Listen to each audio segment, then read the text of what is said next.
أنت الوجيه الزاهي أنت المجاب الباهي أنت الأمير الناهي أنت أمين الله يا نبي الله. أحبابتي سادات أنجعلنا هايو سيدا وجدان وحان كسرنا هاي مسجد الشيخ صوفي سيدا كذا شيء كاركتان وحا كلبتا هالكان وجودها فريا فريتانك سيادة بقيلواتنات يا الله ونحرسته عالم كان وينا شغل بلدك شيخ عبد الرحمن شيخ عبد الله أو ما قاعد شيخ عبد الرحمن الشيخ صوفي وحكسوا قبل كلي كلبتا فريتانك مشايخ أدو فربدن أو كلمة ضلك دبديسي يقوديسا waxaana goobta ka hadlay qaar ka mid ah mashaayikhda ka soo qayb gashay furitaanka siyaarada maanta waxaan u joognaa ziyaarada Sheekh Abdul Masuud Sheekh Balad siyaarada waa noo furan tahay biriye bilaamaysa saadad bay ku xijinay talaadana waqtiga waa insha Allah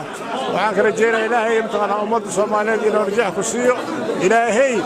muraadada ku sahlo Ilaahay wadanka ku dajiyo Ilaahay shirjis inaan noo qabto hada gudaha diinta aan noo qabto waxaan ku jirnaa oo galabta bilowgii isbuuci Sheekh Suufi ah ayaa maanta waxa isugu yimid dhammaan ahlu sunna wal jamaa iyo durqu suufiya ayaa galabta isugu imaaday lariixa Sheekh Suufi iyadoo ay ka bilaabatay ziyaaradii Sheekh Suufi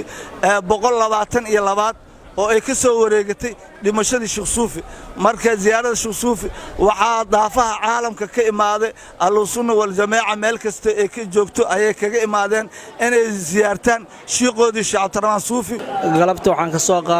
qayb galnay annagoo ah reer aaw macallin Maxamed Cabdi Muudey Maxaad reer macallin Maxamed Biimaalu khaasatan reer Macnuur wakiilna aan ka nahay khaliifkeena سيدنا الشيخنا الدكتور الخليف عبد القادر أبو معلنور زيارة افتتاحية أيان كسوق يبقلني زيارة جودين شيخنا الشيخ عبد الرحمن الصوفي رحمة الأبرار عليه وعلى مشايخنا وكسفوا بدتك إلهي يري إن الذين آمنوا وعملوا الصالحات سيجعل لهم الرحمن ودا ما أنت وحاشرف إنه هذا أنا علماء الشيخ عبد الله الصوفي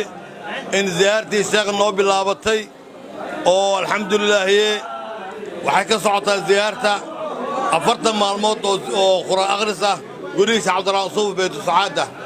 intana waxaan ka wadnay quraan akhris kale oo 10 maalmood socotay marka maanta khatinay haddana ziyaartii waa noo bilaabatay ziyaarta rasmi caadi ahaanteedii 3 maalmood waxaan noo bilaabanaysaa beri oo xad ah